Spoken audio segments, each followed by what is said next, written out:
மீனாட்சி சுந்தரம் புத்தம் புதிய நெடுந்தொடர் நமது கலைஞர் தொலைக்காட்சியில் காண தவறாதீர்கள்.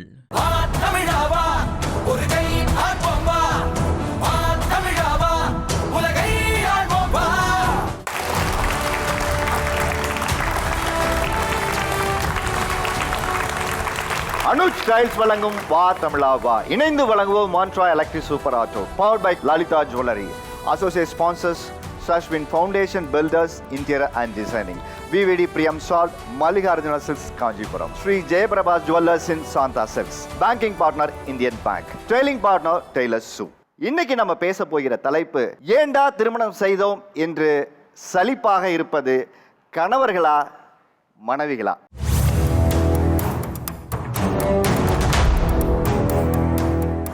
திருமணத்துல ஆண்கள் என்ன மாதிரி சலிப்புகளை எதிர்கொள்றீங்க? திருமண வாழ்க்கையில சலிப்பு இருக்கா இல்லையா? வெளியில் போகிறதுலாம் எனக்கு ரொம்ப பிடிக்கும். வெளியில் மாலு சினிமா இதெல்லாம் போகிறது ரொம்ப பிடிக்கும். கல்யாணம் ஆனதுக்கப்புறம் ஃபேண்ட்டு போட்டு இப்படி ஆனால் கடைக்கு போனால் எதுக்கு ஃபேண்ட்டு போடுற, லிங்கியோட போ. ஒரு பர்த்டே ஃபங்க்ஷன் இருக்குது அதுக்கு சாக்ஸோட போ, எதுக்கு ஃபேண்ட்டு போட்டு போகிற. ஃபோனில் பேசுவேன், நம்ம எப்படா இருக்குது, வேலை இப்படி போயிட்டுருக்கு, வீடு வாடகை கட்டணும் இப்படி கட்டணும். நீ என்ன தான் பேசுவேன் அப்படி, ஆம்பளை விடுறது எவ்வளோ நேரம் பேசுவீங்க நீங்கள் அப்படின்ற மாதிரி. அதையும் ஃபோனில் பேசினாலும் ஒரு சண்டை வலிப்பாங்க. ஒரு ஆண்கள் கூட நம்ம ஃப்ரெண்ட்ஸு கூட பேசுறது கூட கட் ஆகிற மாதிரி ஒரு சுதந்திரம் பறி போகுது. நாங்கள் 2 பேரும் ஒர்க் பண்ணுறோம் சார். அவங்க டீச்சராக ஒர்க் பண்ணாங்க, நான் சிவில் சப்ளைஸில் சூப்பரண்டாக இருக்கேன். அவங்க வேலையை என்ன கஷ்டம் இருக்குன்னு எனக்கு தெரியும். நான் நின்று பாடம் நடத்தினோம். அந்த கஷ்டத்துக்கு தகுந்த மாதிரி நான் அவங்களுக்கு எல்லா ஹெல்ப்பும் பண்ணுறோம். அவங்க வண்டி ரெடி பண்ணி விட்டுட்டு நான் திருவண்ணாமலைக்கு ஒர்க் பண்ணோம். அவங்க வேலையை நான் புரிஞ்சுக்கிற மாதிரி என்னுடைய வேலையை அவங்க புரிஞ்சிக்கல. ஏன்னா எங்களுக்கு சிவில் சப்ளைஸ் பப்ளிக் சர்வீஸ்க்கு ஒர்க்கு. அந்த ஒர்க்கில் எவ்வளோ டென்ஷன் இருக்குது தெரியும். வீட்டுக்குள்ளே வர்றதுக்குள்ளே 10 ஃபோனு, மெயினாக படத்தில் எப்போ வர இதுதான் சார் சகிப்பாக இருக்குது. உங்கள் வேலையுடைய சூழ்நிலை புரிஞ்சிக்காம எப்போ பார்த்தாலும் எப்போ வரேன்னு கேட்கறது பிரச்சனையாக இருக்குது. பெண்கள் இப்போது ஆணாதிக்கம்ன்ற ஒரு சொல்லை பயன்படுத்தி நம்மளை முழுக்க அவங்களுக்கு சாதகமான ஒரு நிலைமையில பயன்படுத்துகிறாங்க. அப்போ இவங்ககிட்ட நம்ம சொல்லி சொல்லி புரியறதை விட உங்களுக்கு புரியுற மாதிரி நான் வாழ்ந்துட்டு போயிடுறேன். இப்படி தான் இப்போ என் வாழ்க்கையை மாற்றிக்கிட்டேன். இப்போ ஆண் பெண் சமன்றதை நான் அங்கீகரிக்கிறேன். மனைவிக்கு தாலியும் தேவை கிடையாதுன்றதை கூட நான் ஏற்றுக்கிறேன். ஏன்னா ஆண் மெட்டி போடல, பெண் எதுக்கு தாலி போடணும், இந்த மனநிலையில் இருக்கு. அப்போ அவங்க கேட்குறாங்க, ஆண் பெண் சமம்னு சொல்கிறீங்களே, உங்கள் தோழர்கள்லாம் ஒரு வேளை சமைக்கிறாங்க, நீங்கள் சமைக்கல, உங்கள் தோழர்கள் பாத்திரங்களா நீங்கள் கழுவல, உங்களுக்கு டெபிட் கார்டு இருக்குது எனக்கு இல்லை, உங்களுக்கு பாஸ்புக் இருக்குது எனக்கு இல்லை, உங்களுக்கு பாஸ்போர்ட் இருக்குது எனக்கு இல்லை, உங்களுக்கு 4 வீலர் டிரைவிங் லைசன்ஸ் இருக்குது எனக்கு இல்லை, ஆண் பெண் சமமாக இதெல்லாம் நீங்கள் பண்ணணும்ல அப்படின்னு. இது எல்லாமே நான் பண்ணிட்டேன். சலிப்புன்றது எங்கே வருதுன்னா, இப்போ நீங்கள் சொல்ல வரதுக்கு முன்னாடி உங்கள் பார்வையை பார்த்து நீங்கள் என் மேலே கோபமாக இருக்கீங்களா, மகிழ்ச்சியாக இருக்கிறீங்களா, வெறுப்பாக இருக்கிறீங்களான்னு ஓரளவு கணிக்க முடியும். அந்த சமயத்தில் ஒரு விஷயம் நடக்க போகுதுன்னு நான் சொல்கிறேன், நீங்கள் அதை புரிஞ்சு நடந்துக்கிட்டால் பரவாயில்ல. உதாரணத்துக்கு ஊர்லேருந்து வந்துட்டுருக்கோம் காரில், 8 மணிக்கு எனக்கு கண்ணு மூடுற மாதிரி இருக்குது. நான் சொல்கிறேன், எனக்கு தூக்கம் வருது, விழுப்புரத்தில் ஃப்ரெண்டு வீடு இருக்குது, தூங்கிட்டு காலையில் போகலாம். இத்தனைக்கு சனிக்கிழமை இரவு தான் நாங்கள் போயிட்டுருக்கோம். இல்லைங்க எப்படியாவது போயிடலாம், பெட்ரோல் பங்கில் ரெஸ்ட் எடுத்துகிட்டு ஒரு 1/2 மணி நேரம் தூங்குங்க. நான் தூங்கினேன், மூஞ்ச கிழவுனேன், திரும்ப வண்டி எடுக்கிறேன், திரும்ப தூக்கம் வருது. சொல்கிறேன் இன்னும் கொஞ்சம் தூரம் போயிட்டு டீ குடிங்க, திரும்ப தூக்கம் போயிடுன்றாங்க. 3 தடவை சொல்கிறேன். பெருங்கல்தூர் வரும்போது விபத்து, 80ல் போயிட்டு இருக்கேன், 120ல் ஒருத்தன் இடிக்கிறான். இடிச்சோன்னே நான் காலிலே நினச்சிட்டேன். பிள்ளைங்க உருண்டு கீழே விழுது, மனைவி தூக்கத்துலேருந்து எழுதி கத்துறாங்க, எனக்கு ஒன்றும் புரியல. அப்போ நான் சொல்கிறேன், இது நடக்க போகுதுன்னு நான் சொல்கிறேன், ஆனால் நீ அதை கேட்கல. இப்போ இதானே நடந்தது. அடிப்பட்ட பிறகு எனக்கு 60,000 ரூபாய் செலவு காருக்கு. எங்கள் அண்ணன் நான் சொன்னால் கேட்குறாரு, எங்கள் அக்கா நான் சொன்னால் கேட்குறாங்க.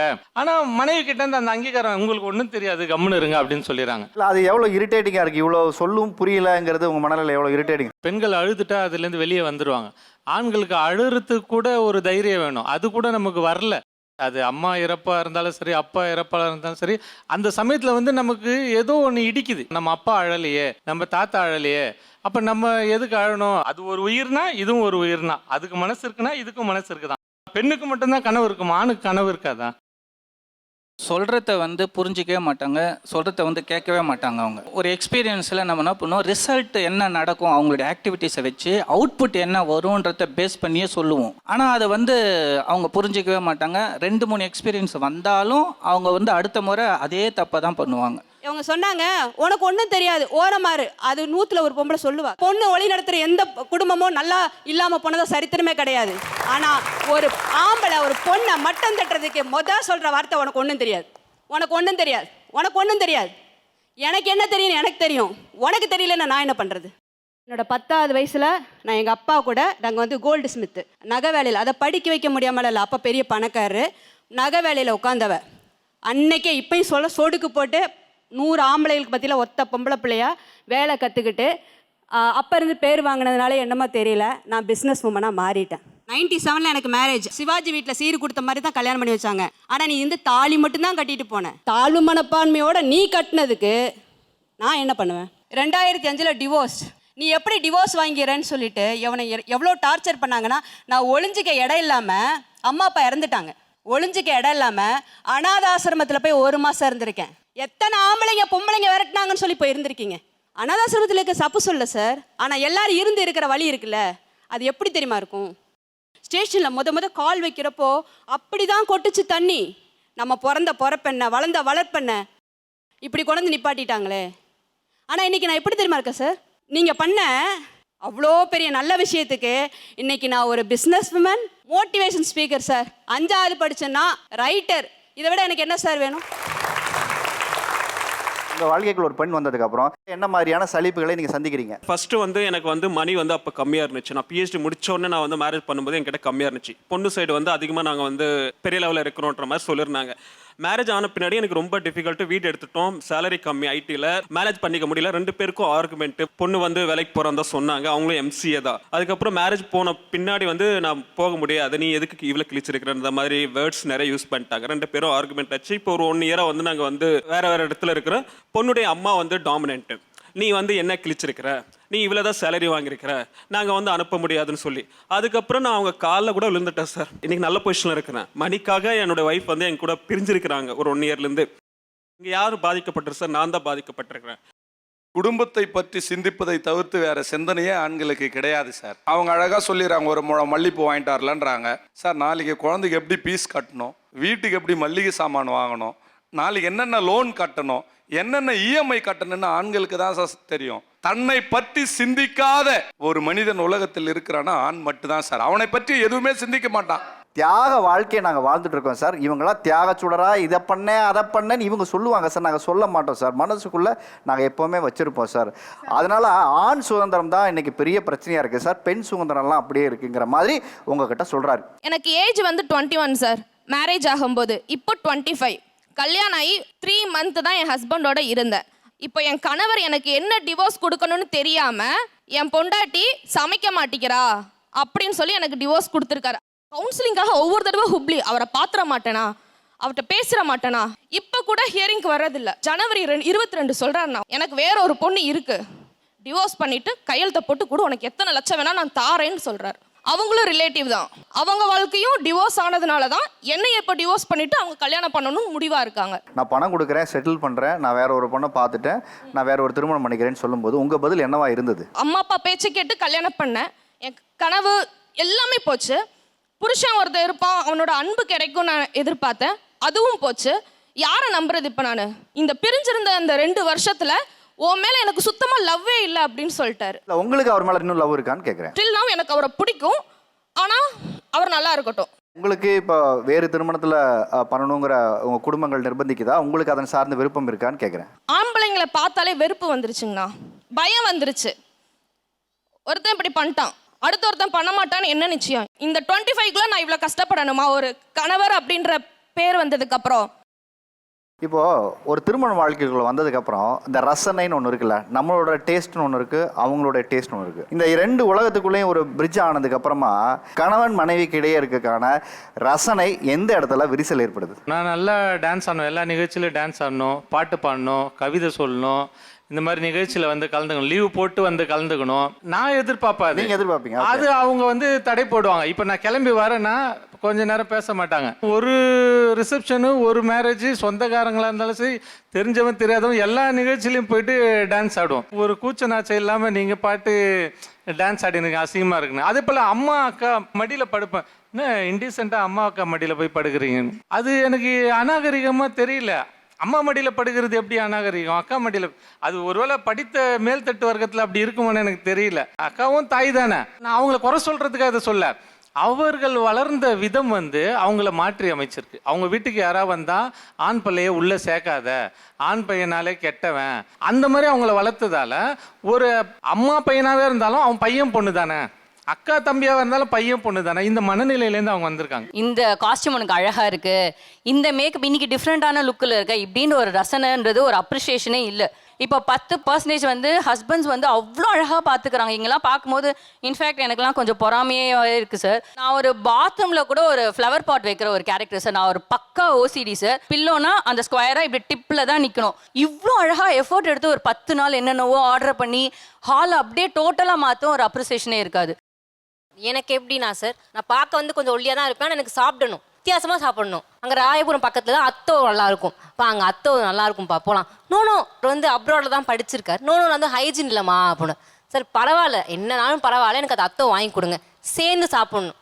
நான் மட்டும் தான் சாப்பிடுவேன், அவர் சாப்பிட மாட்டார். ஏன்னா அவர் ஊரில் இருக்காரு சார். 10 நாள் தான் இங்கே வருவார். 10 நாளுமே நாங்கள் பிளான் போட்டுருவோம். Day 1 outing, Day 2 family outing plan போட்டுருவோம். பாப்பாவுமே அதை சேர்க்க மாட்டேன், எங்கள் அம்மாட்ட கொடுத்துட்டு போயிடுவேன். ஏன்னா என்னோட பர்சனல் டைம் எனக்கு வேணும் அப்படின்னு பேசவே மாட்டார் சார். அவர் வராருனா ட்ரெஸ் ஆர்டர் போட்டுருவேன். அவர் புது ட்ரெஸ் போட்டு வந்தாருன்னா, பா சூப்பராக இருக்குப்பா, ஷர்ட் நம்மையாக இருக்குது. ஆனால் நான் போட்டு வந்தேன்னு வச்சுக்கோங்க, நான் நிற்பேன், அப்படியே நிற்பேன். நீங்கள் புது ட்ரெஸ் போட்டு வந்தாரா நீங்கள் எடுத்து கொடுத்து தானே அவர் போட்டு நான் செலக்ட் பண்ணுவேன். ஆனால் உங்கள் சரியை நீங்கள் அவரை செலக்ட் பண்ணுவீங்களா, நீங்களே எடுத்துப்பீங்களா? இல்லை, நான் தான் எடுத்துப்பேன். அதுதான் பிரச்சனை. நீங்கள் அவருக்கு பிடிச்சதை எடுக்கணும்னு நினச்சி எடுத்து கொடுத்துறீங்க. அப்போ உங்களுக்கு பிடிச்சதை அவர் போட்டு வரும்போது உங்களுக்கு எப்படி இருக்கும்? நல்லா இருக்கும், சந்தோஷம் இருக்குல்ல. நல்லா இருக்குமா தான் நம்ம சொல்லுவோம். ஆனால் சாரி எடுக்கும்போதோ பெண்கள் நீங்கள் எதையாவது செலக்ட் பண்ண நகை வாங்கும்போதோ ஆண்களுக்கு பிடிச்சதை பெரும்பாலும் எடுக்கிறதில்ல. அவருக்கே நான் நல்லா எடுக்கிறேன்னா எனக்கு நான் எப்படி எடுப்பேன்? எனக்கும் நல்லா தானே சார் நான் எடுப்பேன். இப்போ இவங்களுக்கு ஹஸ்பண்டாக இருக்கக்கூடாது சார், மோட்டிவேட்டராக மட்டும்தான் இருக்கணும் உங்களுக்கு. இவங்க சாரி கட்டினா நீ அழகாக இருக்குன்னு சொல்லணும், இவங்க பூ வச்சா நீங்கள் அழகாக இருக்குன்னு சொல்லணும், நீ சமைச்சா சூப்பராக இருக்குன்னு சொல்லணும்.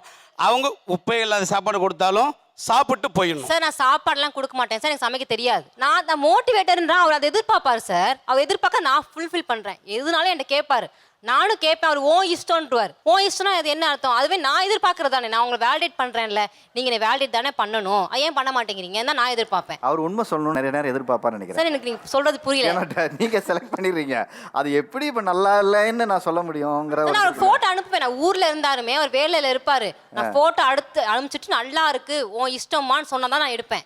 எனக்கு பிடிச்சிருக்குப்பா அப்படின்றத ஐடென்டிஃபை பண்ணி தான் அவங்க அனுப்புகிறாங்க. அப்போ அந்த இடத்துல எனக்கு பிடிக்கலன்னு சொன்னால் எடுக்காம போயிடுவாங்களா? சார் பிடிக்கலனாலும் பிடிச்சிருக்குன்னு தான் சொல்லணும். அது எப்படிங்க? எங்களுக்கு பிடிச்சாதானே சொல்ல முடியும், உங்களுக்காண்டி தானே எல்லாமே பண்றோம்னு சொல்றோமே. உங்களுக்கு பிடிச்சதானே சார் கல்யாணம் பண்ணீங்க, உங்களுக்கு பிடிக்காமையோ கல்யாணம் பண்ணீங்க? அன்னைக்கு மட்டும் உங்களுக்கு பிடிச்சிச்சு, இன்னைக்கு கசக்குமா? பிடிச்சிருக்குன்னா கல்யாணம் பண்ண வரும். அதுக்காக டெய்லி நீ அழகா இருக்க, டெய்லி சொல்லி சூப்பரா இருக்கு சொல்லிட்டே இருக்கணும் சார் ஆகணும். நான் சொல்றதே அதுதான் சார். நான் வந்து நல்லா இருக்குன்னு சொன்னா எனக்கு ஒரு சந்தோஷம். நான் அவருக்கு சொல்றேன்ல, நான் வந்து சொல்லாம நீ என்கிட்ட மட்டும் எதிர்பார்க்க கிடையாது. நான் சொல்றேன்ல நல்லா இருக்கு, அவர் கேட்கலாமே நான் சொல்லுவேன். நான் ஏன் சொல்லணும்? எனக்கு அப்படி இல்ல மேடம். அப்பனா நீங்க உங்களுக்கு திருப்பி கேட்கணும்ங்கற கடை கேட்ட நீங்க சொல்லணும்னு எதிர்பார்க்கறீங்களா? சார் என் வீட்டுக்காரட்ட நான் கேட்கறது என்ன தப்பு? அது ஒரு ரசனை. அது நீங்க வந்து ஆர்டரா பார்க்காதீங்க, இதா பார்க்காதீங்க. இப்போ ஏன் மனைவி எப்படி தெரியுங்களா, போயிட்டு உள்ளெல்லாம் ட்ரெஸ் எல்லாம் பண்ணுவாங்க, எனக்கு உள்ள வந்து ஃபோட்டோ எடுத்து அனுப்புவாங்க. ஒரு ட்ரெஸ் எடுக்கிறதுக்கு இந்த ட்ரெஸ் கூட எனக்கு தெரிஞ்சு 10-12 ட்ரெஸ் போட்டு பார்த்துருப்பாங்க. நான் வந்து இது நல்லா இருக்குன்னு சொல்லுவேன். ஆனால் அதை என்ன பண்ணுவாங்கன்னா கிராஸ் வெரிஃபை பண்ணுறதுக்கு அவங்க ஃப்ரெண்ட்ஸுக்கெல்லாம் அனுப்புவாங்க. பில் கட்டுறப்ப அந்த என்ன நம்ம செலக்ட் பண்ணதை காணுமேனா நமக்கு எப்படி இருக்கும்? ஸோ அந்த ஒரு ரீசனால் நம்ம என்ன சொல்கிறது அப்படின்னா, உனக்கு பிடிச்சிருக்கா சரி ஓகே அப்படின்னு நம்ம அக்செப்ட் பண்ணுறோம். ஸோ இதுதான் ரியாலிட்டி சார். ஆக்சுவலாக இவர் கூடயே வரமாட்டார் எங்கேயுமே ஷாப்பிங் போகிறதுக்கு. எப்பயாவது தான் போவோம் எடுப்போம். ஸோ பக்கத்தில் வந்து பார்த்தும் சொல்ல மாட்டார். அதாவது நம்ம வந்து நம்மளை பார்த்து நல்லா இருக்கு எடு அப்படின்னு சொல்லணும்னு நினைப்போம். அதை அவர் பண்ண மாட்டார். பார்த்தா ஓகே நல்லா இருக்கு ஓகே இப்படி தான் சொல்லுவாங்க. ஸோ அந்த ரசித்து எடுத்து கொடுக்கறது வந்து அவங்க பண்ண மாட்டாங்க. அந்த மாதிரி எடுத்து கொடுத்தா எடுத்துப்போம். நம்ம அரங்கத்துக்கு 2 சிறப்பு விருந்தினர்கள் இந்த தலைப்பின் கீழ் பேச வந்திருக்காங்க. ராஜேஸ்வரி கார்த்திகேயன் அவர்கள் அட்வொகேட்டாக இருக்காங்க. அம்ஜத் கான் குடும்ப நல சமரச ஆலோசகராக அவர் வந்து அவருடைய பணியை செஞ்சுட்டு இருக்காரு. உங்கள் பஞ்சாயத்துக்கெல்லாம் அங்கே தான் கேட்டு பதில் வாங்க போகிறோம். அதுக்கு முன்னாடி நம்ம ரசனை சார்ந்து பேசிட்டு இருந்தோம்லம்மா, அதாவது ஒரு மேரேஜ் லைஃபுக்குள்ளே சின்ன சின்ன ரசனைகள் தான், இதை கூட அவங்க புரிஞ்சுக்கிறதே இல்லை. அது அவங்க உலகத்துலேருந்து தான் பார்க்குறாங்க, எங்கள் உலகத்துலேருந்து அதை பார்த்து புரிஞ்சுக்கிறதே இல்லைங்கிற அந்த டிசப்பாயின்மெண்ட் இருக்குல்ல, அது என்னென்ன? இப்போ வந்து எங்கேயாவது வெளியே போகணும்னு ஆசைப்படுவோம். சேலம் பக்கத்தில் இருக்கிறது ஏற்காடு. கூட்டிகிட்டு போவார். பட் வந்து காரில் வந்து விண்டோ ஓப்பன் பண்ணக்கூடாது ஸ்ட்ரிக்டாக. எதுக்காக அந்த மவுண்டெயினில் போகிறோன்னு தெரியாது. ஏன்னா அந்த ஃப்ரெஷ் ஏர் வாங்கணும் அப்படின்றது எனக்கு ரொம்ப ஆசை. வீட்லேயே உட்காந்து ஒரு நாள் ஒரு சாட்டர்டே நைட் வந்து மூவி பார்க்கலாம் அந்த மாதிரி கூட ஆசையாக கேட்டால் அதுக்கும் வந்து ஒர்க்கருக்கு வரமாட்டார். ஓடிடியில் பார்க்கலாம் அப்படின்னா கூட ஒரே ஒரு நாள் பார்த்துருக்காருன்னு நினைக்கிறேன். அந்த மாதிரி ஒரு சின்ன சின்ன விஷயம்தான். வீட்டிலேருந்து கிளம்பும் போதே விண்டோஸ் எல்லாம் இறக்கிப்பாங்க. ஸோ அதில் வெளியில் இருக்க டஸ்ட் எல்லாம் உள்ளே வந்துடும். அது வந்து ஏசியில் இதாகிடுச்சுன்னா அதுதான் நமக்கு வந்து திருப்பி விண்டோ க்ளோஸ் பண்ணும்போது திருப்பி அதே தான் நம்ம இன்ஹேல் பண்ணுறோம். ஸோ ஹெல்த்துக்கு நல்லதில்லை. ஸோ நம்ம அங்கே போயிட்டு பண்ணலான்னு சொல்லுவோம். அது பண்ண மாட்டாங்க. அது ஒன்று. நல்லா சாப்பிட்றது எல்லாருக்குமே பிடிக்கும். எனக்கு குறிப்பாக நான் பியூர் நான் வெஜிடேரியன் ஈட்டர். 6 மந்த்ஸாக என்ன பண்ணிட்டாங்க, திடீர்னு ஒரு டெசிஷன், நான் வந்து இனி நான்வெஜ் சாப்பிட மாட்டேன், வீட்டில் சமைக்க மாட்டேன், உங்கள் வீட்டிலேருந்து வந்தாலும் நான்வெஜ் கிடையாது சொல்லிவிடு. எங்கள் வீட்டில் நான் ஆல்ரெடி சொல்லிட்டேன். இதையே இப்போ என் பையனுக்கும் வந்து என்ன பண்ணிட்டாங்கன்னா, அவனும் வந்து எக்கு சாப்பிடக்கூடாது, நான்வெஜ் சாப்பிடக்கூடாதுன்னு ஃபீட் பண்ணிட்டாங்க. சடனாக 3 days பேக் வந்து நான் கேக் கொடுக்குறேன். அப்பா இல்லைப்பா இதெல்லாம் எக் போட்டிருக்கோம் வேண்டாம் அப்படின்னா. நான் சொன்னேன் எக்கும் கேக்குமா அப்படின்னு. ஆமான்னு சொன்னேன். சரி நான் ஓகே அக்செப்ட் பண்ணிட்டேன். செகண்ட் வந்து இப்போ பேரண்ட்ஸ் வந்து என்ன நினைப்பாங்க அப்படின்னா, சரி பொண்டாட்டி பேச்சை கேட்டுக்கிட்டு இவனும் இருக்கான் அப்படின்ற மாதிரி தாட்ஸ் வந்து டெஃபினட்டாக வரும். ஆக்சுவலாக அப்பா வந்து வள்ளலாரோட ஃபாலோவர். எதாச்சும் ஒரு நான்வெஜ் ரிலேட்டடாக ஒரு வீடியோ பார்த்தேன். ஸோ அப்போயே அது எனக்கு வந்து ரொம்ப டீப்பாக அந்த பாவம் எல்லாம் நம்மளுக்குள்ள பதியும், அந்த கஷ்டம் வந்து நம்மளுக்கு வரும் அப்படின்னு சொல்லி ஸ்பிரிச்சுவாலிட்டிக்குள்ளே போனது 1.5 year ஃபாலோ பண்ணிகிட்ருக்கேன். ஸோ இதை நான் வந்து என் குழந்தைக்கும் ஏன் எடுத்துகிட்டு போகிறேன்னா, எனக்கு வந்து மாற்றம் எனக்குள்ளே நிறையா வந்திருக்கு. பயங்கரமாக கோவப்படுவேன், போட்டு உடைப்பேன். அவர் எதுக்குமே காது கொடுக்க மாட்டார். கடைசியில் வந்து கீதா சக்திவேல்ன்ற நேமை கீதா கந்தசாமின்னு எங்கள் அப்பாவோட நேமாவே நான் மாற்றி இன்னும் அப்படி தான் வச்சுருக்கேன். அந்தளவுக்கு பிரச்சனை போயிட்டு ஓகே நம்ம இண்டிபெண்ட்டாக ஆகிடுவோம். எவ்வளோ முடியல எனக்கு அந்த டிப்ரெஷன் இருக்கும்போதெல்லாம் கேட்குறதுக்கு யாராவது வேணும் அப்படின்னு நினைப்பேன். யாருமே டாக்டர்ஸே அண்டர்ஸ்டாண்ட் பண்ணிக்க முடியலம்பாங்க. ஸோ இவங்களாலலாம் அண்டர்ஸ்டாண்ட் பண்ணிக்க முடியாது. ஸோ அப்போ பேரண்ட்ஸும் என்னை புரிஞ்சுக்கல. என்னென்னா அவங்க வந்து பேய் பிடிச்சிருச்சு என் பொண்ணுக்கு, இந்த மாதிரி தான் பண்ணாங்களே தவிர எனக்கு என்னன்றது அவங்க வந்து பார்க்கல. யாருக்குமே புரியலன்றப்போ நான் எங்கே போகிறதுன்னு தெரியல. கடைசியில் எனக்கு டிவைன் கிட்ட தான் போக முடிஞ்சது. எனக்கு வந்து அவர் கூட இன்ட்ராக்ட் பண்ண ஆரம்பித்தேன். ஸோ அங்கே எனக்கு பீஸ்ஃபுல் கிடச்சிது. வள்ளலார் அவருடைய கான்செப்ட் வந்து ஜீவகாருண்யம், அன்பு தயவு கருணை. அன்பு காமிக்கணும், இறைவன் மேலே அன்பு காமிக்கணும், தயவு கருணையோடு இருக்கணும், பட் எதையுமே எதிர்பார்க்கக்கூடாது அப்படின்றத நான் அண்டர்ஸ்டாண்ட் பண்ணிக்கிட்டதுக்கப்புறம் என்ன பிரச்சனை வந்தாலும் உனக்கு பிடிச்சிருக்கா நீ வந்து பண்ணிக்கோ, உனக்கு வேறு லைஃப் வேணுமா நீ வேணால் போய் பார்த்துக்கோ, டிவோர்ஸ் வேணுமா நான் அதுவும் வந்து கொடுக்குறேன், இல்லை இப்போ வேண்டாம்மா பேரண்ட்ஸ் வந்து வருத்தப்படுவாங்களா, இல்லை அவங்களுக்கு அப்புறம் வேணும்னா வாங்கிக்கோ, எதுனாலும் ஓகே என்னை மட்டும் ஃப்ரீயாக மட்டும் விட்டுரு, ரொம்ப டார்ச்சராக இருக்குது அப்படின்னு சொல்லி தான் நான் அந்த ஸ்பிரிச்சுவாலிட்டிக்குள்ளே போனது. 1.5 year ஃபாலோ பண்ணிகிட்ருக்கேன். நான் ஸ்பிரிச்சுவலாக இந்த மாதிரி போனதுனால தான் வந்து நான்வெஜ் வந்து வேண்டாம், ஐ மீன் இந்த நான்வெஜ் வந்து அந்த கான்செப்ட்லேருந்து வந்தது தான். நான் சாப்பிட மாட்டேன், குழந்தைக்கு கொடுக்கக்கூடாதுன்னு சொல்லிட்டேன். இல்லை நீங்கள் உங்களுடைய பெயினை ஒரு இடத்துக்கு வெண்ட் அவுட் பண்ணணும், அதை வந்து ஒரு இடத்துக்கு சரியாக வழிகடத்தணுங்கும் போது நீங்கள் இந்த மார்க்கத்தை நீங்கள் புரிஞ்சுக்கிட்டு ஏற்றுக்கிட்டு நீங்கள் மாறினீங்க. உங்கள் குழந்தைக்கு என்னன்னே தெரியாது, இப்போ தான் வளர்கிற வயசு. அப்படிங்கும்போது அவன் புரிஞ்சு ஏற்றுக்கிட்டதுக்கு முன்னாடியே இதெல்லாம் நீ சாப்பிட வேண்டாம்னு ஒரு கண்ட்ரோல் பண்ணுறோம்ல. இப்போ நீங்கள் 2 சாப்பிட்டுட்டு இப்போ இது வேணாம்னு முடிவு, அது யோர் சாய்ஸ். ஆல்ரெடி வீட்டில் சாப்பிட்டுட்டு இருக்கார் ஒரு ஆள் இருக்கார், அது அவருடைய விருப்பம்னு ஒன்று இருக்குது. அதை தாண்டி குழந்தைக்குன்னு ஒரு விருப்பம்னு ஒன்று வரும்போது அது சாய்ஸாக இல்லாமல் அது ஆல்ரெடி சாய்ஸை டிசைட் பண்ண இடத்துல அது இருக்கு இல்லையா. ஆக்சுவலாக இப்போ என் பேரண்ட்ஸுமே எனக்கு வந்து சாய்ஸ் கொடுக்கல, அவங்க வந்து என்ன கொடுத்தாங்களோ அதுதான் நான் வந்து சாப்பிட்டேன். இப்போது எனக்கு வந்து இது வந்து பிடிச்சிருக்கு. நான் ஐ மீன் ஒரு உயிரை கொல்ல வேண்டாம் அப்படின்றது எனக்கு பிடிச்சிருக்கு, அது நல்ல விஷயமா எனக்கு படுது, அது யாருமே தப்புன்னு சொல்ல முடியாது. ஒரு 5 அறிவு ஜீவன் 4 அறிவு ஜீவன் இதெல்லாம் சாப்பிடும்போது நம்மளுக்கு வாய் பேச தெரியுது, ஐயோ என்னை விட்டுருங்கன்னு கத்த தெரியுது. அவங்களுக்கு அது தெரியல, அது மட்டும்தான் கழுத்தை அறுக்கும்போது அந்த பெயின் வந்து நான் போய் ஒரு டைமும் நானாக தான் வெளியில் போய் வாங்கிட்டு வருவேன் கடையில் போயிட்டு. அப்போ அந்த கோழி அந்த இடத்துல இருக்கும், நான் இப்போ 1 kg கொடுங்கும் போது அது செத்து போயிடுது என்னால், அப்படின்றது பெயின் என்னால் தாங்க முடியல. ஸோ அதனால என் குழந்தைக்கு எதுவுமே தெரியாது. நான் ஒரு 2 times தான் சொன்னேன், இந்த மாதிரி கழுத்தை அறுத்தா உனக்கு ஓகேவாடா தங்கம், இப்படி நான் ஒரு 2 days தான் அவன்கிட்ட நான் சொன்னேன். அவனை நான் ரொம்ப கம்பல் பண்ணல, புஷ் பண்ணல, எதுவுமே பண்ணலை. இப்போ யாராவது கேக் வந்து சாப்பிட்டாலும் எக்லெஸ்ஸாக சாப்பிட்லாம் அப்படின்னா அவன் வந்து எக்கோடு கொடுத்துட்டாங்கனாலும் இல்லை வேண்டாம் அப்படின்னு சொல்லி இப்படி வாயை க்ளோஸ் பண்ணிக்குவான் அவனே. என்னையும் நீ வெஜ்ஜு சாப்பிடுன்னு சொன்னீங்க, நானும் சாப்பிட தயாராக இருக்கேன், ஒன்றும் பிரச்சனை கிடையாது. பட் இந்த இடத்துல என்ன வருது அப்படின்னா அவங்களுடைய அந்த ஒரு விருப்பம் இருக்குல்ல சார், அதை நம்ம மேலே திணிக்கப்படுதோ அப்படின்ற ஒரு இது வந்து எனக்கு வருது. இப்போ அவங்க சொன்னதை நம்ம அக்செப்ட் பண்ணுறோம் பார்த்தீங்களா, இதுவும் நான் way of showing my love தான். நல்ல விஷயந்தான் சொல்கிறோம், தப்பான வழியை வந்து காமிக்கல. ஸோ அதனால் அக்செப்ட் பண்ணுறதுல தப்பே இல்லை.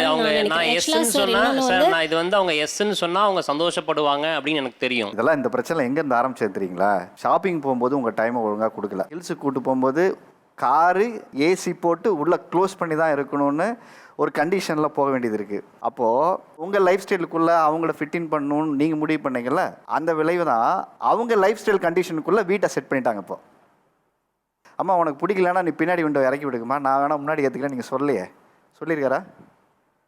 சொல்லல. நாம் என்ன கொடுக்குறோமோ இந்த உலகம் திருப்ப அதான் நமக்கு பல மடங்கு கொடுக்கும். ஆனால் வீட்டில் அதை விட பல மடங்கு கொடுப்பாங்க. நீங்கள் ஒரு காரணத்தை அவங்கக்கிட்ட திருப்பி கேட்குறீங்க. மேடம் நீங்கள் எடுத்தீங்க முடிவு சரி, அதை நீங்கள் நான்வெஜ் சாப்பிட்றீங்களா வெஜிடேரியன் சாப்பிட்றீங்களா என்ன சாப்பிட்றீங்களோ அது உங்கள் முடிவு சரி. ஆனால் உங்கள் முடிவை நீங்கள் அவங்க மேலே திணிக்கிறீங்கன்றீங்களா? நீங்கள் இன்னும் 3 மணி நேரம் அவங்க கூட ஆர்கியூ பண்ணுங்கள், அவங்க சமயத்தை பேசுவாங்க, சன்மார்க்கத்தை பேசுவாங்க, விஷயத்தை பேசுவாங்க, 1000 விஷயங்களை சொல்லுவாங்களே ஒழிய நம்ம அவரோட கருத்தை கேட்டோமா இல்லையா, அவர் கருத்துக்கு இம்பார்ட்டன்ஸ் கொடுத்தோமா இல்லையாங்கிறத ஒத்துக்கவே மாட்டாங்க. இப்படி கல்யாணங்கிறதே நல்லா யோசிங்களேன். அது வரைக்கும் அம்மா அப்பா தம்பி தங்கச்சி இந்த உணர்வோட வாழ்ந்த ஒரு பொண்ணு, ஓகேங்களா? திடீர்னு புதுசாக சில உறவுகள், இவங்க எல்லாம் மாமனார் மாமியார் மைத்துனர் நாத்தனார் ஹஸ்பண்டு, இவங்களோட நேச்சர் எல்லாம் வேற மாதிரி இருக்கும். அவங்க அடாப்ட் ஆகிறதுக்கே ஒரு டைம் எடுக்கும். இந்த அடாப்ஷன் டைமை இவங்க ப்ராப்பராக பேலன்ஸ் பண்ணி ஹேண்டில் பண்ணி கொடுத்துட்டாங்கன்னா அவங்க நார்மல் ஆயிடுவாங்க. அந்த அடாப்ஷன் டைமை இவங்களால பேலன்ஸ் பண்ண முடியாமல் இங்கே எப்போ ஆண்கள் திணறாங்களோ அப்போ ஆட்டோமேட்டிக்காக அவங்களுக்கும் பேலன்ஸ் அவுட் ஆகிடும். நீங்கள் கோடிட்ட இடங்களை நிரப்புக சொன்னால் பரவாயில்ல, சரியான விடையை தேர்ந்தெடுத்து எழுதுகளை ஒரே ஒரு சாய்ஸை கொடுத்தா அது எப்படி சரி? சரி சாப்பிட்லாம் சாப்பிடக்கூடாது இப்படின்ற ஒரு அவங்க பர்சனல்குள்ளே நம்ம போக விரும்பல. ஆனால் நீங்கள் கோடிட்ட இடங்களை நிரப்புக நீங்கள் கொடுக்கல, சரியான விடை தேர்ந்த ஒரே ஆன்சர் தான். இப்போ வடகொரியாவில் கிம் ஜாங் உன் வந்து எலெக்ஷன் நடத்துறாரு, நீங்கள் வந்து ஓட்டு போடணும், போலிங் லிஸ்ட்டில் அவர் ஒருத்தர் பேர் தான் இருக்கு. இந்த மாதிரி இருக்கு நீங்க சொல்றது. அப்போ உங்களுக்குன்னு ஒரு ஆசாபாசம் இருக்குல்ல, அப்போ எல்லாமே வந்து இந்த திருமணத்துல தான் வந்து முடியுதா? அப்போ எதுக்கு திருமணம் பண்ணணும்? உங்கள் வாழ்க்கையில் நிறைய எதிர்பார்ப்புகளோட தான் எல்லாருமே கல்யாணம் பண்ணியிருப்போம் இல்லையா? இந்த இடத்துல நான் உட்காந்து யோசிச்சேன், ஏன்டா கல்யாணம் பண்ணோம், பேசாமல் நம்ம பேச்சுலர் லைஃபாகவே இருந்திருக்கலாம், பேசாமல் நம்ம பாட்டுக்கு அப்பா அம்மாவோட இருந்திருக்கலான்னு ஒரு தருணம் இருக்குல்ல, அந்த மூமெண்ட்டை மட்டும் சொல்லுங்கள். இப்போ நான் வந்து ஏன் கல்யாணம் பண்ணணும்னு நான் யோசிக்கல, ஏன் இவங்கள ஏன் கல்யாணம் பண்ணும் அப்படின்ட்டு தான் நான் யோசித்தேன். அவங்க எதையுமே மேக்ஸிமம் வந்து சொன்னால் வந்து ஜென்ரலாகவே புரிஞ்சிக்க மாட்டாங்க, ஒரு அப்டேட்டாக இருக்க மாட்டாங்க. லைஃப் அப்படின்னா ஒரு கோல் எதனா இருக்கணும், ஒரு விஷன் அந்த மாதிரி எதனா இருக்கணும், அந்த மாதிரி ஒரு தாட்ஸ் எல்லாம் வந்து இருக்காது. ரசனை சொன்ன மாதிரி ஒரு ட்ரெஸ்ஸிங் சென்ஸு அந்த மாதிரி, இத்தனைக்கும் அவங்க வந்து ஒரு சிட்டி கேர்ள் தான், அவங்க சிட்டிக்குள்ளே வளர்ந்தவங்க தான். அப்படி இருந்தும் அவங்க வந்து ஒரு ட்ரெஸ்ஸிங் சென்ஸ் அந்த மாதிரிலாம் ஒரு இதுவாக இருக்க மாட்டாங்க. ஸோ அந்த சமயத்தில் தான் வந்து அவங்கள ஏன் மேரேஜ் பண்ணணுன்னு தான் நினச்சோமே தவிர, பட் பொதுவாக வந்து மேரேஜ் அப்படிங்கிறது அந்த ஒரு இது இல்லை சார். நான் வருத்தப்பட்ட தருணம் எதுனா, அம்மா அப்பா 2 பேர் தான் நமக்கு முக்கியம். அவங்களையே நம்மளால் ஒழுங்காக பார்த்துக்க முடியலையே, அதுக்கு இந்த கல்யாணம் ஒரு தடையாக இருக்குது. நீங்கள் கடைசி பையன், உங்களுக்கு 2 அண்ணன் ஒரு அக்கா இருக்காங்களே, நீங்களே தான் பார்த்துக்கணுமா? நீங்கள் ஒரே பையனாக இருந்தால் நீங்கள் பார்த்துக்கலாம். இல்லைம்மா நான் தான் கடைசி பையன், என்னை ரொம்ப பிடிக்கும் எங்கள் அம்மாவுக்கு, அதனால நான் அம்மா அப்பாவை பார்த்துக்கிறது தான் சரியாக இருக்கும்னா, இல்லை அது ஒத்துக்க முடியாதுன்னு சொல்லிட்டு கோச்சிட்டு நான் தூங்கிட்டேன். இரவு 1 மணி இருக்கும், நல்ல தூக்கம். காலையில் 5 மணிக்கு நான் எந்திரிக்கணும். யாரோ என்னை எழுப்புறாங்க, சொல்லுங்கள் நான் என்ன தப்பு பண்ணேன் அப்படின்னு ஒரு குரல். ஆமாம், நம்ம 2 பேர் சண்டை போட்டிருக்கோம், நான் கோச்சிக்கிட்டு தூங்கிட்டேன். இப்போ நீ எழுப்பி என்னை கேட்குறதால எனக்கு உன் மேலே பரிதாபம் வருமா, கோபம் வருமா, அதை பற்றி பேச தோணுமா? ஆனால் இப்போ கூட நீங்கள் முடிஞ்ச அளவு பேசுகிறதெல்லாம் கட் பண்ணால் நல்லது. ஏன்னா நான் காலையில் வரும்போதே என் மனைவி என்ன சொன்னாங்கன்னா, நான் வரல, அது உங்களுக்கு ஒரு ப்ளஸ் பாயிண்ட்டு. இது ஏன் வரலன்னு கேட்குறது பொய்யோ உண்மையோ, திருமண வாழ்க்கை எனக்கு வந்து துன்பகரமானதா நீங்கள் எனக்கு கொடுக்கல, அதனால நான் வரலன்னாங்க. அது பொய்யா கூட இருக்கலாம், என் மனசு கஷ்டப்படக்கூடாதுன்னு சொல்லிட்டு. நீங்கள் போகிறீங்கல்ல, எப்படியும் 11 வருஷம் 7 மாதம் 5 நாள் வாழ்க்கையில் இது எல்லாமே சொல்லுவீங்க. இது எப்போ ஒளிபரப்பாகுதோ அப்போ உங்களுக்கு இருக்கு அப்படின்றாங்க.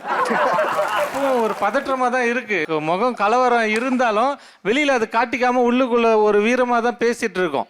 இப்போ கூட இது நிகழ்ச்சி ஒளிபரப்பு அந்த இதெல்லாம் ப்ரோமோ போடாமல் இருந்தால், அந்த 2 நாள் முன்னாடி அறிவிப்பு இல்லாமல் இருந்தால், திடீர்னு போட்டால் கூட எனக்கு தெரிலமா ஏதோ ஒன்று சொன்னேன், இதெல்லாம் கட் பண்ணுறேன்னு சொன்னாங்க, நான் ஏதோ ஒன்று பண்ணி மேட்ச் பண்ணுறேன். அவங்க லாயர் அட்வொகேட்டுன்றதால கண்டிப்பாக அவங்க இமேஜை குறைக்க தான் செய்யும். ஆனால் எனக்கு வேறு வழியே தெரியலையே, நான் ஒரு அரசு ஊழியர், நானே இவ்வளோ, எனக்கு பணத்தில் பிரச்சனையே கிடையாது, பொருளாதாரம் தான் இங்கே தீர்மானிக்குது. பொருளாதாரத்தில் பிரச்சனை இல்லை, வாழ்வியலை ஏன் நம்ம தீர்மானிக்க முடியலை? இதுதான் என்னோட கேள்வி. அப்போ அந்த இடத்துல எனக்கு சலிப்பு தோணுது. மேலே கொடுங்க. மேரேஜ் ஆகி 15 இயர்ஸ் ஆயிடுச்சு. இவங்களுடைய பிரச்சனை சொன்னாங்க இல்லையா, குடிச்சிட்டு வந்தாங்க, டைவர்ஸ் கேட்குறாங்க, அடித்தாங்க, செகண்ட் மேரேஜ் பண்ணிட்டாங்க, இந்த மாதிரி ஒரு ப்ராப்ளம் கூட இல்லாத சாட்டிஸ்ஃபைட் லைஃப் தான் நான் வாழ்ந்தேன். 15 இயர்ஸில் 8 இயர்ஸ் பக்காவாக இருந்தது. திடீர்னு ஒன் டே அவங்க அம்மா வீட்டுக்கு போனாங்க, என்ன ஆச்சுன்னே தெரில, 7 இயர்ஸ் ஆச்சு, இது வரைக்கும் வரல. இதனால தான் என்னடா இது கல்யாண வாழ்க்கை அப்படின்ற மாதிரி நான் ஃபீல் பண்ணுறேன். நீங்கள் சொல்கிறது எனக்குமே நம்புற மாதிரி இல்லை. எனக்குமே நம்புற மாதிரி இல்லை சார், அதுதான் நானுமே ஃபீல் பண்ணி தான் பேசலாம்ல. ஏதாவது ஒரு காரணம் இருந்திருக்கும்ல, நீங்கள் ஏன் அதுக்கப்புறம் பேசவே இல்லையா? ஒரு சிலர் சொல்கிறாங்க மாமியார் கொடுமை, நாத்தனார் கொடுமை, புருஷன் சரியில்லை, இது மாதிரி எல்லாம் சொல்கிறாங்க இல்லையா. அவங்க வாயாலே சொன்ன ஸ்டேட்மெண்ட் என்னன்னா, எங்கள் அம்மாவை அவங்க அம்மாவை விட பிடிக்குன்ற மாதிரி சொல்லுவாங்க. இல்லை அதெல்லாம் விட்டுருங்க சார், நான் அந்த ஸ்டேட்மெண்ட்டுக்குள்ளேயே வரல. அவங்க விட்டுட்டு போனதுக்கு ஒரு காரணத்தை நீங்கள் கேட்டிருப்பீங்கல்ல. ஒரு 2-3 இயர்ஸ் வரைக்கும் வீக்லி ஒன்ஸ் இல்லை 10 டேஸ்க்கு ஒன்ஸ் நான் ஃப்ரீ டைம் இருக்கும்போது டெய்லி போவேன் வருவேன். என்ன ப்ராப்ளம் ஏதாவது இருந்தால் சொல்லு, சால்வ் பண்ணிடலாம், ஏதாவது சொல்லுன்னு கேட்பேன். ஒரு ப்ராப்ளமும் சொல்ல மாட்டாங்க. அதுக்கப்புறம் கொஞ்ச நாள் பொறுத்து கோர்ட்டில் டைவர்ஸ் கேஸ் அப்ளை பண்ணாங்க.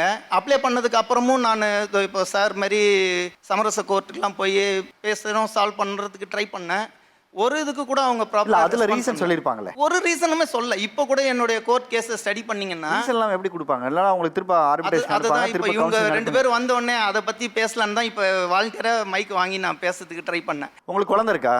பையன் 1 பொண்ணு 1. இல்லை குழந்தைகிட்ட ஏதாவது சொல்லியிருக்காங்களா அப்பா இந்த மாதிரி செஞ்சாங்க? அதுதான் தெரிஞ்சுக்கலான்னு தான் நான் ஒரு 2 தடவை ஸ்கூலில் போயிட்டு யாருக்கும் தெரியாத மாதிரி நான் ஜஸ்ட்டு போய் பசங்களையாவது பர்சனலாக மீட் பண்ணி அவங்க மைண்ட் செட்டில் எப்படி ஃபிக்ஸ் ஆகிருக்காங்க, அவங்களுக்கு எந்த மாதிரி ஃபீட் பண்ணியிருக்காங்க பசங்களுக்கு என்னை பற்றி அப்படின்றது மாதிரி நான் தெரிஞ்சுக்கலான்னு போனேன். நீங்கள் யாருன்ற மாதிரி என்னை கேட்குற அளவுக்கு அவங்க அந்த மாதிரி அவங்கள ஃபீட் பண்ணி வச்சுருக்காங்க. இல்லை இவ்வளோ நடந்ததுக்கப்புறம் இன்னும் அவங்க உங்கள் மனசில் அவங்க இருக்காங்களா?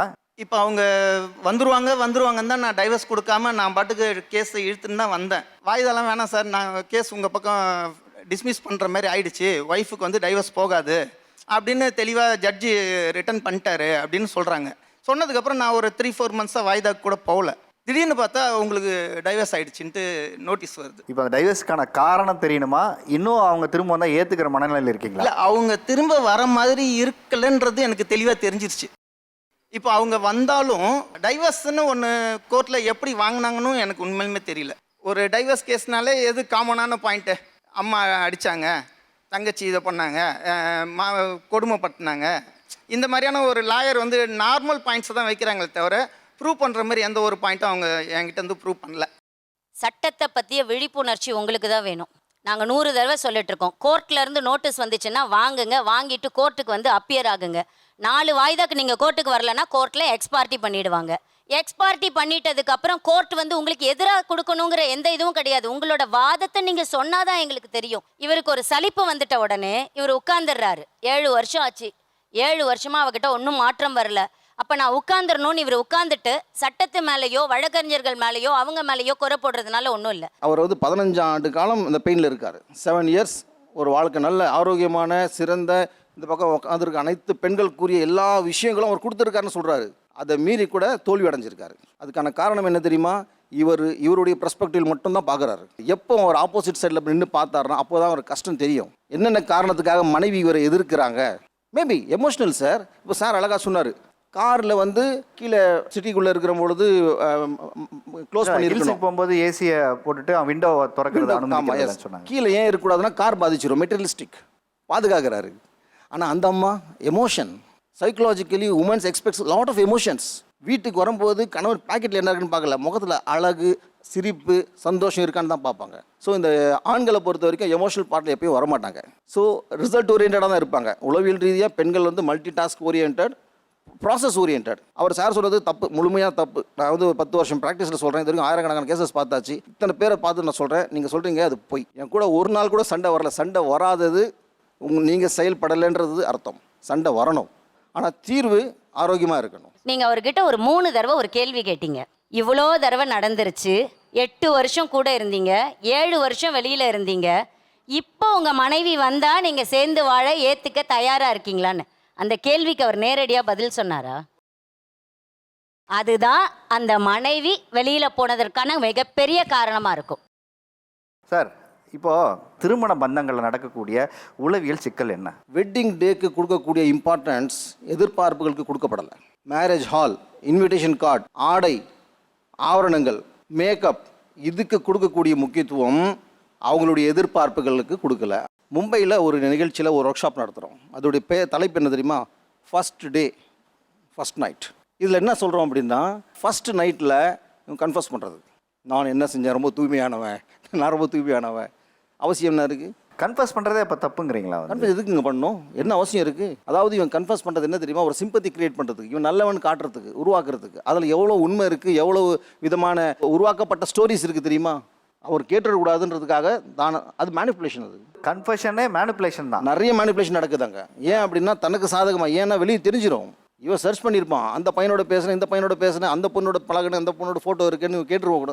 கேட்கறதுக்கு முன்னாடி முன்னாடி நம்ம சொல்லி ஒரு குக்கப் ஸ்டோரியை ரெடி பண்ணி மேனேஜ் பண்ணுறது. அதுதான் எதிர்பார்ப்புகளில் வந்து குறைஞ்சது ஒரு 5 விதமான எதிர்பார்ப்புகள் இருக்குது எல்லா திருமணங்கள்லையும். முதலாவது வந்து குடும்பத்துடைய எக்ஸ்பெக்டேஷன், இரண்டாவது சமுதாயத்தின் எதிர்பார்ப்பு, சமுதாயத்தோட நான் ஒரு டாக்டர், நான் ஒரு லாயர், எனக்கு எப்படி பொண்ணு வேணும். மூணாவது கலாச்சாரம் மற்றும் நம்மளுடைய செல்வாக்கு, அந்த ஃபேமிலியாக ஆர்டினரி ஃபேமிலியாக தெரியாது, ஆட்டோவில் வந்து இறங்குறாங்களப்பா, ஓகே, ஸ்டேட்டஸை வந்து நம்ம உருவாக்குவோம்.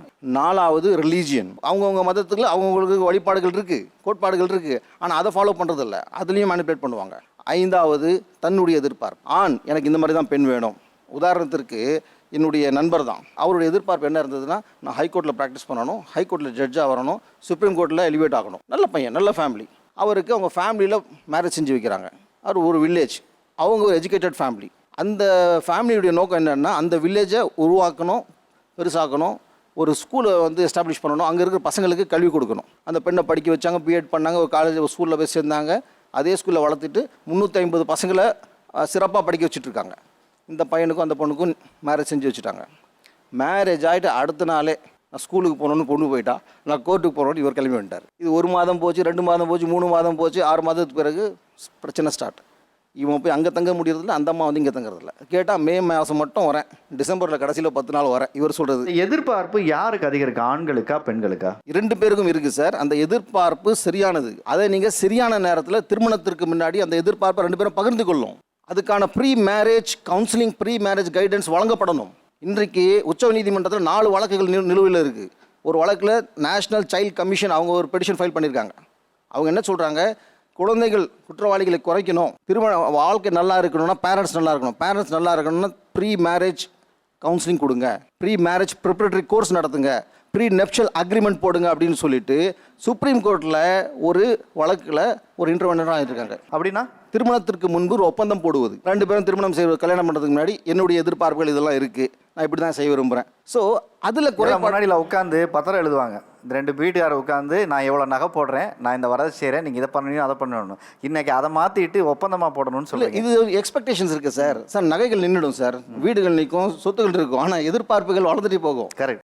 இவ்வளோ நேரம் உட்காந்து இவங்க பேசுகிறது எல்லாத்தையும் பார்த்துருப்பீங்க. இந்த பக்கம் 2 பக்கமுமே இப்போ ஆண்களும் சரி பெண்களும் சரி எங்களுடைய திருமண வாழ்க்கையில் இந்த சலிப்பு வந்ததுக்கான அவங்க ஒரு காரணம்னு ஒன்று சொல்கிறாங்க. அதிகமாக இந்த சலிப்போடு மேரேஜில் வர்றது பெண்களா ஆண்களா? ஆண்களுக்கு தான் அதிகமாக வருது. என்ன விஷயம்னு கேட்டிங்கன்னா, இங்கே ரொம்ப ஸ்டபர்னாக இருப்பாங்க. பெண்களோட இயல்புங்கிறதே தனி. காலையில் ஒரு பிரச்சனை இருக்கும், சாயந்தரம் வீட்டுக்கு வருவார், அவர் சண்டை போட்டிருப்பாரு, திட்டி இருப்பாரு, கத்தி இருப்பார். சாயந்தரம் வீட்டுக்கு வரும்போது ஃபோனை எடுத்து காதில் வச்சுக்கிட்டு, எதுக்கு தெரியுங்களா காதில் வச்சுட்டு வர்றது, காலையில் நடந்தது இவ எப்படி இருக்கானே தெரியாது, பார்த்துப்போம் ஒரு ரியாக்ஷனை நம்பன்னு காதில் ஃபோனை வச்சுக்கிட்டே உள்ளார வருவார். இவர் போயிருப்பாரு, இவர் மறந்துருப்பாரு, ஏன்னா இவர் நிறைய விஷயங்களை பார்த்துருப்பாரு. நம்ம திருப்பி வந்துட்டோம், நம்மளோட லைஃப் இது திருப்பி வேற ஒரு மனுஷனா உள்ளார போவோம், மன்னிப்பு கூட கேட்டுருவோம்னு உள்ளார வருவாங்க. ஆனால் நம்ம ஆளுங்க கடைசியாக அவர் எந்த வார்த்தையில் போடின்னு முடிச்சாரோ அந்த போடியை மட்டுமே திருப்பி ஆரம்பிப்பாங்க. அவர் முடிச்சுட்டு போன வார்த்தையை அவங்களால மறந்திருக்கவே முடியாது. இப்போ அக்செப்டன்ஸ்னு ஒன்று ஒரு இடம் வருது இல்லையா, இந்த அக்செப்டன்ஸ் வந்து யாருக்கு குறைவாக இருக்குது? அதிகபட்சமாக பெண்கள்கிட்ட அக்செப்டன்ஸ் இல்லைன்னு சொல்ல முடியும், என்னோட பாயிண்ட் ஆஃப் வியூவில் இருந்து. ஓகேங்களா, எனக்கு வந்து அந்த ஃப்ரீ டைமே கிடையாது மேடம். நாங்கள் ஒரு நாள் சொன்னோம், மேடம் நீங்கள் வந்து குழந்தைய வந்து அவர்கிட்ட விட்டுருங்க, நீங்கள் போய் ஜாலியாக உங்கள் ஃப்ரெண்ட்ஸ் கூட ஊரை சுற்றிட்டு என்ஜாய் பண்ணிவிட்டு ரிலாக்ஸ் பண்ணிவிட்டு வாங்க, உங்கள் டிப்ரெஷனில் விட்டுட்டு விளையாட வாங்க அப்படின்னு. 2 நாள் கழிச்சு அவங்க 2 பேரும் வீட்டுக்கு வராங்க எங்ககிட்ட. நான் கேட்டேன், என்ன சார் அவங்க ரிலாக்ஸ்டாக இருந்தாங்களா? அவங்க எங்கே மேடம் ரிலாக்ஸ்டாக இருந்தாங்க, அங்கேருந்து எனக்கு ஃபோன் பண்ணி பையன் சாப்பிட்டானான்னு கேட்டாங்க. சாப்பிட்டாமான்னு, என்ன சாப்பிட்டான்னு கேட்டாங்க. இட்லி சாப்பிட்டான்னு சொன்னேன். இட்லிக்கு என்ன வச்சேன்னு கேட்டாங்க. சட்னி வச்சேன்னு. என்ன சட்னி வச்சேன்னு கேட்டாங்க. தேங்காய் சட்னி வச்சேன்னு சொன்னேன். அவன் தேங்காய் சட்னியே சாப்பிட மாட்டானே, நீ ஏன் தேங்காய் சட்னி வச்சேன்னு கேட்டாங்க. நான் சொன்னேன், இல்லைம்மா இன்னைக்கு அவன் சாப்பிட்டாமா, நீ போய் ஒரு ஃபோட்டோ எடுத்து அனுப்பு, அவன் சட்னியில் எவ்வளோ தொட்டிருக்கான்னு நான் பார்க்குறேன். ஸோ இவங்களால வெளியில் போனாலும் ரிலாக்ஸ்டாகவே இருக்க முடியல. இவங்க கிட்ட தான் எல்லா பிரச்சனையுமா அப்படின்னு நீங்கள் முடிச்சிட முடியாது. இந்த மாதிரி நானே அதுதான் வந்தேன். ஏன்னா நீங்கள் பெண்ணாக உட்காந்துட்டு எல்லாமே இவங்க சைடில் தான் தவறுங்கிற மாதிரியான ஒரு பெண்கள் கிட்ட என்னன்னா, ஏன் நான் வந்து பெண்களுக்கு சப்போர்ட்னு கிடையாது, கண்டிப்பாக அவங்க கிட்ட விஷயங்கள் இருக்கு. பட் ஒரு பாயிண்ட் ஆஃப் டைம்ல பெண்கள் கிட்ட என்ன வருது அப்படின்னா, நான் திருப்பி சொல்றேன் இல்ல, நீ ஏன் இதை செய்யவே மாட்டேங்கிற அப்படிங்கிற ஒரு கேள்வி வந்து எல்லா வீட்லேயும் ஒழிச்சுக்கிட்டே இருக்கும். எத்தனை தடவை நீங்கள் சொன்னாலும் அவரால் ஏற்றுக்க முடியாத ஒரு விஷயம் இருக்கும்ல. இப்போ ஃபார் எக்ஸாம்பிள் அவர் சொன்னார்ல, ஐம் ஏ பியோர் நான் வெஜிடேரியன் அப்படின்னாரு. பியோர் நான் வெஜிடேரியனுக்கு ஒரு மீனிங் இருக்குது. எங்கேயோ ஒரு இடத்துல ஒரு சிக்கனை பார்த்தா, ஒரு மட்டனை பார்த்தா அவரால் போகாமல் இருக்க முடியாது, அவரால் அதை கண்ட்ரோல் பண்ண முடியாது. அவருக்கும் அது டிப்ரெஷன் தாங்க. நீங்கள் எப்படி ஜன்னலை இறக்கி விட்டால் என்னால் உள்ளார உட்கார முடியல, அது எனக்கு டிப்ரெஷன் காஸ் பண்ணுதுன்னு சொல்கிறீங்களோ, அதே மாதிரி 4 பேர் உட்காந்து சிக்கன் சாப்பிட்ற இடத்துல அவரால் சிக்கன் சாப்பிட முடியலன்னா அதுவும் டிப்ரெஷன் தானே. பெண்களுக்கும் ஆண்களுக்கும் இருக்கிற விஷயத்தில் ஏன் நான் கொஞ்சம் இங்கே சொல்கிறேன் அப்படின்னா, ஒரு பாயிண்ட் ஆஃப் டைமில் ஒரு 4 தடவை சொன்னீங்கன்னா இங்கே கேட்கவாவது செய்வாங்க. அங்கே 4 தடவை சொன்னாலும் அதே பாயிண்ட்டுக்காக திருப்பி திருப்பி ஆர்கியூ பண்ணிக்கிட்டே இருப்பாங்க. நீங்கள் நல்லா பாருங்களேன், இந்த மாதிரியான குடும்ப விவாதங்களில் ஆண்கள் பேசுறது எல்லாமே நகைப்புக்குள்ளதாகவே இருக்கும்.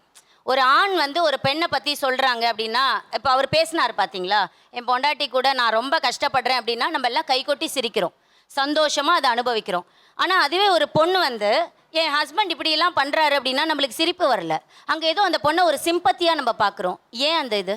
அவர் பேசும்போது உங்களால் சிரிக்க முடியுது அப்படின்னா நாங்கள் அவரை குறை சொல்லும் போது உங்களுக்கு சிரிப்பு வரணும் இல்லை, ஏன் வரல? அங்கே ஏன் எங்களை பார்த்து சிம்பத்தி வருது? ரொம்ப நன்றி, ரொம்ப அழகாக சொன்னீங்க. நிகழ்ச்சியோட இறுதியாக கன்க்ளூஷனில் ஒரே வார்த்தையில் தான் சொல்லணும். அதாவது திருமண பந்தம் ஒரு சந்தோஷமான வாழ்க்கையை நம்ம வாழணும்னா உட்காந்து முதல்ல பரஸ்பரமாக பேசணும். உங்கள் உலகம் வேறு, உங்கள் உலகம் வேறு, இதை முதல்ல நீங்கள் அக்செப்ட் பண்ணிக்கணும். சிறப்பாக பேசியவர்களுக்கு சிறப்பு பரிசு கொடுக்கும் நேரம் இது. ட்ரைமி பாப்பட் வழங்கும் ஒரு gift hamper, diamond pressure cooker வழங்கும் உங்களுக்கான ஒரு கிஃப்ட் ஹாம்பர். ட்ரைமி பாப்பட் வழங்கும் உங்களுக்கான ஒரு gift hamper, diamond pressure cooker வழங்கும் உங்களுக்கான ஒரு கிஃப்ட் ஹாம்பர். மீண்டும் ஒரு நிகழ்ச்சியில் நல்ல தலைப்புடன் உங்களிடமிருந்து விடைபெறுவது உங்கள் ஆரி அர்ஜுனன்.